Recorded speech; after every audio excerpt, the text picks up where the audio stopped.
बुरा न मानो, होली है।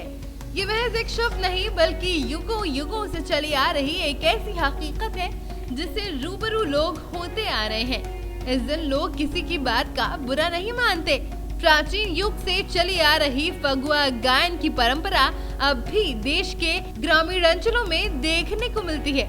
इस दिन लोग गाजे बाजे के साथ फगुआ गायन करते हैं और मस्ती में झूमते हैं। सुबह से शुरू हुआ होली मिलन का सिलसिला रात तक लगातार चलता है।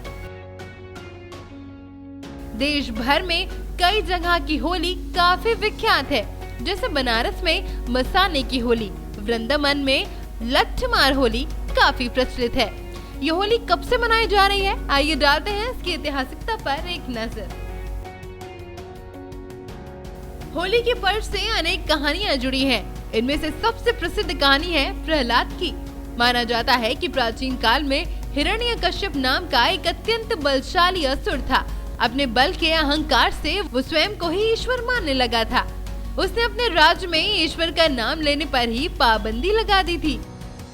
हिरण्यकश्यप का पुत्र प्रहलाद ईश्वर भक्त था। प्रहलाद की ईश्वर भक्ति से क्रोधित होकर हिरण्यकश्यप ने उसे अनेक कठोर दंड दिए, परंतु उनसे ईश्वर की भक्ति का मार्ग नहीं छोड़ा।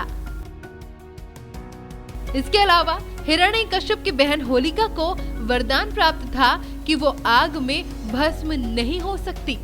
हिरण्यकश्यप ने आदेश दिया कि होलिका प्रहलाद की गोद में लेकर आग में बैठे। आग में बैठने पर होलिका तो जल गई, पर प्रहलाद बच गया। ईश्वर भक्त प्रहलाद की याद में इस दिन होली जलाई जाती है।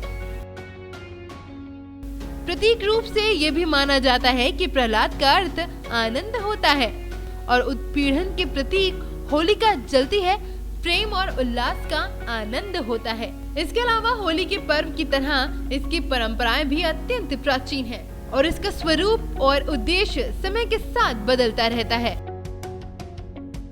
प्राचीन काल में ये विवाहित महिलाओं द्वारा परिवार की सुख समृद्धि के लिए मनाया जाता था और पूर्ण चंद्र की पूजा करने की परंपरा थी।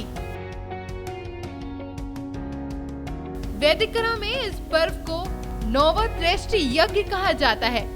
उस समय खेत में अधपके अन्न को यज्ञ में दान करके प्रसाद लेने का विधान समाज में व्याप्त था।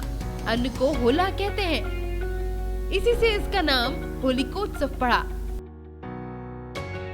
भारतीय ज्योतिष के अनुसार चैत्र शुद्धि प्रतिपदा के दिन से नव वर्ष का भी आरंभ माना जाता है।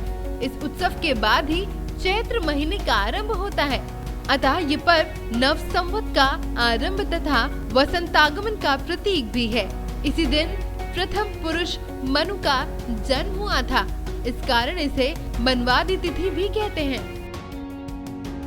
होली का पहला काम झंडा या डंडा गाड़ना होता है। इसे किसी सार्वजनिक स्थल पर या घर के अहाते में गाड़ा जाता है। इसके पास ही होलिका की अग्नि इकट्ठी की जाती है। होली से काफी दिन पहले से ही ये सब तैयारियां शुरू हो जाती हैं।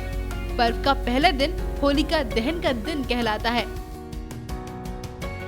इस दिन चौराहे पर और वहाँ जहाँ कहीं अग्नि के लिए लकड़ी एकत्रित की गई होती है, वहाँ होली जलाई जाती है। इसमें लकड़ियाँ और उपले प्रमुख रूप से होते हैं। कई स्थलों पर होलिका में भरभोलिये जलाने की भी परंपरा है। भरभोलिये गाय के गोबर से बने ऐसे उपले होते हैं जिनके बीच में छेद होता है। इस छेद में मूंछ की रस्सी डालकर माला बनाई जाती है। एक माला में 7 भरभोलिये होते हैं। होली में आग लगाने से पहले इस माला को भाइयों के सिर के ऊपर से 7 बार घुमाकर फेंक दिया जाता है। रात को होलिका दहन के समय ये माला होलिका के साथ जला दी जाती है। इसका ये आशा है कि होली के साथ भाइयों पर लगी बुरी नजर भी जल जाए। लकड़ियों व उपलों से बनी इस होली का दोपहर से ही विधिवत पूजन आरंभ हो जाता है।